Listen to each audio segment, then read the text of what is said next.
અમદાવાદમાં એક આઈએએસ થનાર યુવકે પૂછ્યું કે સ્વામી, જીવનના અંતે મૃત્યુ નિશ્ચિત છે, તો પછી જીવન જીવવાનો હેતુ શું છે? જીવનના અંતે મૃત્યુ તો નિશ્ચિત છે, આ 70-80 વર્ષનો ખેલ છે, તો પછી જીવન જીવવાનો મુખ્ય હેતુ શું છે? ત્યારે પ્રમુખ સ્વામી મહારાજે પોતાના વિશાળ અનુભવ પરથી અને આપણા શાસ્ત્ર કથિત ઋષિમુનિઓના જ્ઞાન પરથી બહુ જ સુંદર ઉત્તર આપ્યો. પ્રમુખ સ્વામી મહારાજે જીવન જીવવાના 5 મુદ્દા બતાવ્યા. એમાં પહેલી વાત પ્રમુખ સ્વામી મહારાજે કરી કે પોતાની સાંસારિક જવાબદારીઓ બરોબર નિભાવવી. બીજી વાત પ્રમુખ સ્વામી મહારાજે કરી કે પોતાના વ્યવસાયમાં પ્રામાણિક નૈતિક પુરુષાર્થ કરવો અને શાસ્ત્ર પ્રમાણે પવિત્ર જીવન જીવવું. ત્રીજી વાત પ્રમુખ સ્વામી મહારાજે કરી કે અન્યને મદદરૂપ થવાનો પ્રયત્ન કરવો. ચોથી વાત કરી ભગવાન પ્રત્યે અનન્ય શરણાગતિ અને ભક્તિભાવ રાખવો. અને પાંચમી વાત કરી કે પોતાના આત્માનું કલ્યાણ કરવું. આ 5 વાત આપણા જીવનમાં હોય તો આપણું જીવન પૂર્ણ રીતે સફળ થયું કહેવાય. આપણે આ 5 વાત જીવનમાં ધારવી હોય તો જે પહેલાં આપણે વાત સમજ્યા નો લિમિટ, એટલે આપણે આપણી લિમિટ, આપણી મર્યાદાઓ, સમય મર્યાદાઓ, આપણા જીવનની, આપણા વિચારની મર્યાદાઓ, વર્તણૂક સંબંધની મર્યાદાઓ જાણીને આ 5 વાત સંબંધી જીવનમાં આપણે દ્રઢતા કરવાની રહે. તો પછી નો લિમિટ એટલે કે આપણી સુખ શાંતિ પ્રગતિ માટે કોઈ મર્યાદા બંધાયેલી ન રહે, અનહદ કરી શકીએ. તો એ રીતે જીવન જીવવાની અહીંયા વાત છે. એમાં પહેલી વાત આપણને સમજાવવામાં આવી કે આપણી સાંસારિક જવાબદારીઓ બરોબર નિભાવવી. હવે એક તો તમે કહેશો કે આપણે ગ્રહસ્થમાં છીએ અને અમે અમારા ઘરની પરિવારની જવાબદારીઓ બરોબર નિભાવીએ છીએ. તો તમારી વાત સાચી છે, ખોટી નથી. પણ જે રીતે યથાર્થ રીતે આપણે નિભાવવી જોઈએ કે આપણા પરિવારને આપણે સમય આપવો જોઈએ, પરિવારજનોને અને આપણા સંતાનોને આપણે સંસ્કારિત કરવા જોઈએ, ભવિષ્યની એક આદર્શ પેઢીમાંનો આપણો એક બાળક સાચી અને સારી રીતે સમાજનો એક આદર્શ નાગરિક બને, એ રીતેની જે કેળવણી થવી જોઈએ, એમને ભગવાન પ્રત્યેની શ્રદ્ધા થવી જોઈએ, એ રીતેની જે આપણી સંસારની જવાબદારીઓ આપણે બરોબર નિભાવવી જોઈએ. તો એ આપણે આપણી જે સમય મર્યાદા છે આપણે જાણી રાખવાની, અને એ સમય મર્યાદાની વચ્ચે આપણે આટલું મોટું કામ કરવાનું છે. જો આપણે એ આપણી સાંસારિક જવાબદારીઓ, આપણા પરિવારની જવાબદારીઓ જો બરોબર ન નિભાવી શકીએ તો આપણે જીવનમાં ભલે કદાચ વ્યવસાયની દ્રષ્ટિએ સારા સફળ થયા હોય, કરોડોપતિ થયા હોય, પણ આપણે જીવનમાં પૂર્ણ રીતે સફળ ન થયા કહેવાય. પ્રગતિ અને સફળતા વચ્ચે બહુ ફેર છે. તમે વ્યવસાયમાં, તમારા ક્ષેત્રમાં ખૂબ આગળ વધો એ પ્રગતિ કહેવાય, સફળતા ન કહેવાય.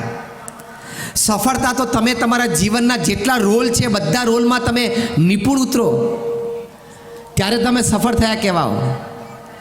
એક વેપારી તરીકે, એક પિતા તરીકે, પતિ તરીકે, ભાઈ તરીકે, બહેન તરીકે, દીકરા દીકરી તરીકે, પડોશી તરીકે, મિત્ર તરીકે, સંબંધી તરીકે, દરેક રોલમાં આપણે યથાર્થ રીતે નિપુણ ઉતરીએ તો એ વ્યક્તિને સફળ કહેવાય, બાકી ખાલી પ્રગતિશીલ કહેવાય. There is a big difference between progress and success. Progress એટલે પ્રગતિ અને સક્સેસ એટલે સફળતા. કેટલા બધા પ્રકારની પ્રગતિઓ ભેગી થાય ત્યારે સફળતા બને. તો આપણી સાંસારિક જવાબદારીઓ આપણે બરોબર નિભાવવી જોઈએ. એ સાંસારિક જવાબદારીઓ બરોબર નિભાવવા માટે પહેલી જ અગત્યની વાત આપણે સમજ્યા કે આપણે આપણા પરિવારને આપણે સારી રીતે સમય આપવો જોઈએ. તમે વ્યવસાયમાં તો બરોબર સમય આપો છો, તમે બધા પોતપોતાના વ્યવસાયમાં ઘણો પુરુષાર્થ કરો છો, પણ થોડું વર્ક લાઈફ બેલેન્સ જીવનમાં હોવું જોઈએ. ખાલી વ્યવસાય, નોકરી કરવી, ધંધો કરો અને પૈસા કમાવો એટલું જ જીવન નથી. ઘણી વખત હસતા હસતા ઘણા વિચારકો વાત કરે છે કે આપણે આપણી પહેલી અડધી જિંદગી તબિયતના ભોગે પૈસા કમાઈએ છીએ અને બાકીની પાછળની અડધી જિંદગી એ કમાયેલા પૈસા તબિયત પાછી મેળવવા માટે ખર્ચીએ છીએ. પહેલી અડધી જિંદગી તબિયતના ભોગે પૈસા કમાઈએ છીએ અને બાકીની પાછલી અડધી જિંદગી એ પૈસા કમાયેલા જે છે એ તબિયત પાછી મેળવવા માટે વાપરીએ છીએ. એટલે આટલો કાર્યક્રમ આપણે 70-80 વર્ષમાં થાય છે.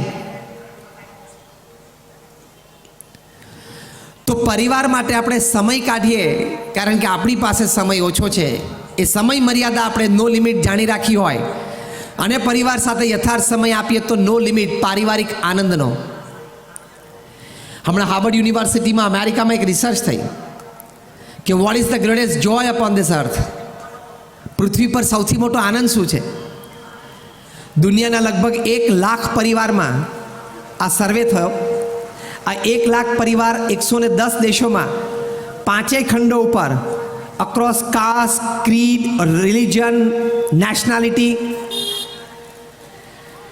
8 વર્ષના સર્વે પછી 67%થી પણ વધારે રિસ્પોન્ડન્સે એવું કહ્યું કે પોતાના નજીકના સગા સંબંધી મિત્રો જેની માટે તમને પ્રેમ છે અને જેમને તમારી માટે પ્રેમ છે એવાની સાથે ક્વોલિટી અને ક્વોન્ટિટી ટાઈમ વિતાવવો એ જીવનનો સૌથી મોટો આનંદ છે. તો આપણે આપણા જીવનની સમય મર્યાદા જો જાણી રાખી હોય તો આપણને આ સમય ફાળવવામાં યથાર્થ બુદ્ધિ અને વિચાર કરીને આપણે આનંદ લઈ શકીએ. તો એ આનંદ નો લિમિટ, એ આનંદની કોઈ લિમિટ નથી. જો ઘણા બધા મહાન વ્યક્તિઓ આ વાત સમજ્યા છે. તમે કદાચ વોરેન બફેટનું નામ સાંભળ્યું હશે. એ દુનિયાના બહુ ધનાઢ્ય વ્યક્તિ છે. એમની બર્કશાયર હેથવે કંપની છે, એના એ ફ્લેગશિપ કંપની છે. એના હાથ નીચે લગભગ 63 જેટલી કંપનીઝ છે. એમાંથી 15 જેટલી કંપની તો ફોર્ચ્યુન 500માં છે, જેના ટર્નઓવર 10,000 કરોડથી વધારે હોય. હવે આ વ્યક્તિને વહીવટ વ્યવહાર કેટલો હશે? ઘણો બધો હશે ને.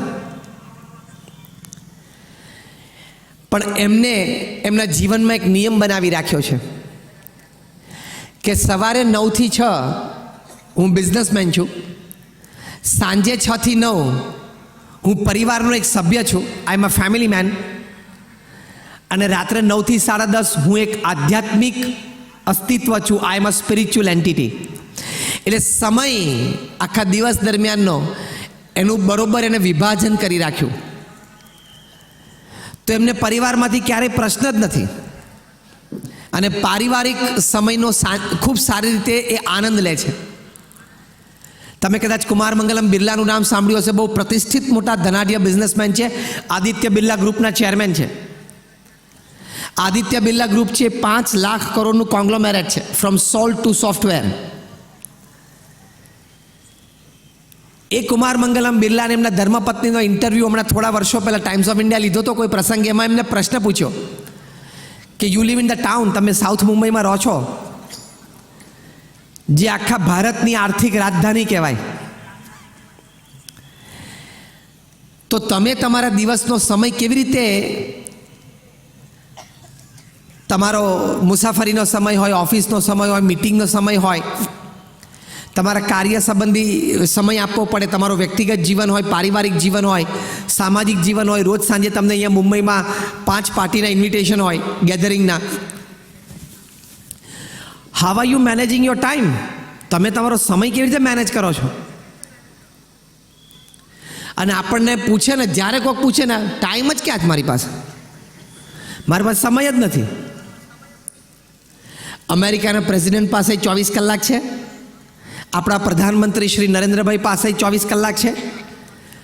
આવા મોટા બિઝનેસમેન હોય આદિત્ય બિરલા કે વોરેન બફેટ, એની પાસે 24 કલાક છે. પ્રમુખ સ્વામી મહારાજના જીવનમાં આપણે જોયું, એમને પણ 24 કલાક છે અને આપણે પણ 24 કલાક છે. ભગવાને સમયમાં કોઈની સાથે પાર્શિયાલિટી કરી નથી, બધાને સરખો સમય આપ્યો છે. પણ એમાં વિચારીને, એ સમયની મર્યાદા જાણીને એ સમયનો યથાર્થ ઉપયોગ કરતાં આપણે શીખવો જોઈએ. બાકી તો પૃથ્વી ઉપર ઘેટા, પશુ પંખીના પણ જીવન પસાર થઈ જાય છે, એમાં આપણું પણ પસાર થઈ જાય.